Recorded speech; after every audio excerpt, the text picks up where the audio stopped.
I turned 40 expecting a toast, not a spectacle. The Ritzwood ballroom glittered with crystal and marble. Friends, board members, and half the tech press were there for my birthday. I'd even brought my wife Clarine a diamond necklace as a surprise. The surprise was for me. Her CEO, Victor, was on one knee at the center of the room with a ring that could catch satellite signals. People started chanting, "Say yes! Say yes!" He looked up at her, then at me, and said into the mic, "You need an alpha man." She smiled like she'd been waiting for that line.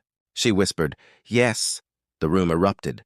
Phones up, glasses clinked. It was a football stadium in tuxedos. I didn't yell. I didn't plead. I walked out. In the car, my hand steadied. I logged into our systems. Clarigan Technologies existed because I'd written its first lines of code and staked my grandmother's inheritance, $500,000, when no one else would. I still owned 90% outright. Clarine had 10% as a wedding gift. Victor owned nothing. I froze corporate accounts. I halted executive cards. I flagged consulting payouts and business development bonuses for manual review. Payroll for regular staff kept running. They weren't the problem. The trips, the suites, the status dinners, gone in a click. Back home, I opened the safe behind my grandmother's portrait. "Foundations," the black folder said. Inside were incorporation papers with my 90% stake, 23 patents in my name, and the original wire receipts from Grandma Rose. Paper doesn't bluff. It just sits there and tells the truth. 50 minutes later, my phone showed 256 missed calls. Then the intercom buzzed. The concierge said a young woman was downstairs, urgent. Clarine's assistant, Elisa, stood at my door, eyes swollen, clutching a coffee she wasn't drinking. "There's a technical glitch," she said. "The credit cards, the investor conference, the AP system, everything's locked." "It's not a glitch," I told her. "It's the system working." I handed her an envelope, 7 pages, 7 terms. Clarine resigns immediately. Victor is permanently barred from the company and its partners. I resume CEO with full financial control. A repayment plan for $157 million in misallocated funds begins at once. A public statement corrects the ownership record. Founder and majority owner, me. All lifestyle perks on corporate accounts end. A comprehensive NDA closes the tabloid door. 24 hours, I said. After that, we do this the expensive way. She left, hugging the envelope like a live wire. At 11:47 the next night, Clarine pounded on my door until I opened it. The flawless figure from magazine covers was gone. She was wrinkled, crying, furious, and scared in the same breath. "You can't destroy us," she said, sweeping into the living room like it was still hers. "You're ending my life." "There is no us," I said. "There's the company I built, the money it made, and the bill for 5 years of pretending that wasn't true." She paced. "It wasn't supposed to happen like that." Victor said, "That I'd laugh? That public humiliation would motivate me to spend more?"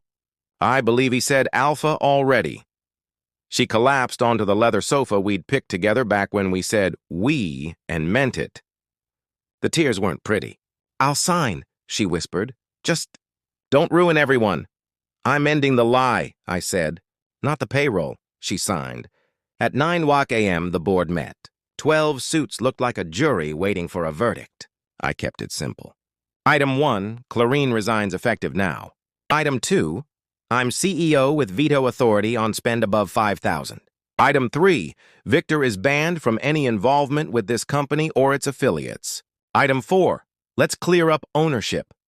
I wrote it on the whiteboard big enough for the back row. 90% me, 10% Clarine, 0% Victor. Then I listed the patents and licensing streams. 23 filings, $89 million a year, all tied to my work. Clarine stood and read a short statement we drafted together at 2 a.m. Founder, chief architect, and majority owner, me. Her role, executive, not inventor. The success, rooted in the tech I built. She read it flat. The room learned it fast. Meanwhile, my team tore through the books. Ria, our security lead, found 2 shell firms, Synergy Solutions, Victor, and Dynamic Business Consulting, Clarine. Each had billed us $30,000 a month for strategy and implementation oversight. Ann O.J., our forensic accountant, mapped the loop. Proposals from him. Approvals by her. Delivery by no one. Money out every month. Legal, called it Technically compliant, substantively fraudulent. HR interviews confirmed no one ever saw the work. Then Ria found the email thread buried 6 folders deep. Birthday surprise, optics plus leverage. A PR consultant named Harper laid it out. Public proposal to position. Clarine as the prize, humiliate the older, less charismatic husband, and push me to reassert value with bigger budgets. There were mock-ups of coverage and talking points for post-proposal interviews. They'd choreographed my party like a campaign launch. That moved our response from corporate housekeeping to criminal casework. We preserved everything, and I got busy living. I wrote a check for $20 million to BrightLayer AI, a scrappy Brooklyn startup led by a 27-year-old named Layla. Her team was building emotion recognition models that could read micro-expressions and vocal stress in real time. Not for ads, for hospitals. Brooklyn Methodist piloted it in ER triage. Within weeks, the model flagged quiet heart attacks and hidden strokes. A shy coder named Jules shipped a patch at 3 a.m. that improved panic attack prediction. This was the work I used to love. Code that solves problems for people, not positioning that solves optics for egos. Clarine asked for a statement that minimizes harm. Her PR pro drafted one full of corporate fog. Misunderstandings, business partner, step back to focus on strategy. I took a red pen to it.